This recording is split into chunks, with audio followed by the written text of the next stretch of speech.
we could talk to the animals, just imagine it, chatting with a chimp and chimpanzee. Imagine talking to a tiger, chatting with a cheetah.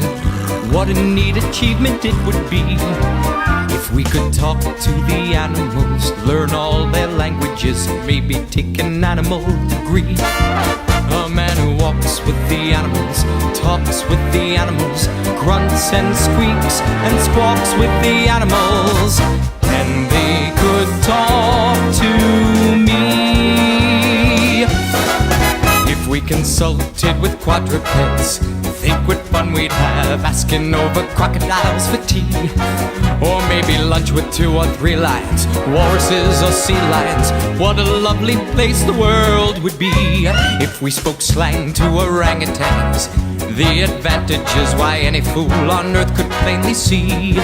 Discussing Eastern art and dramas with intellectual llamas, that's a big step forward, you'll agree.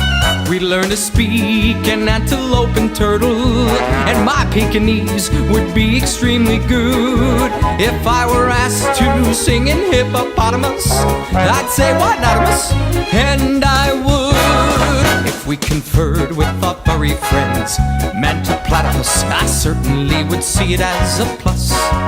If we could walk with the animals, talk with the animals, grunt and squeak and squawk with the animals, and they could talk to us. I can hear them talk.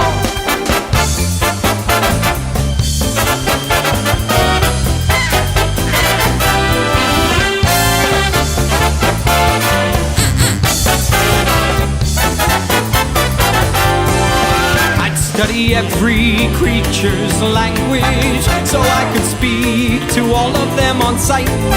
If friends said, can he talk a crab or maybe pelican?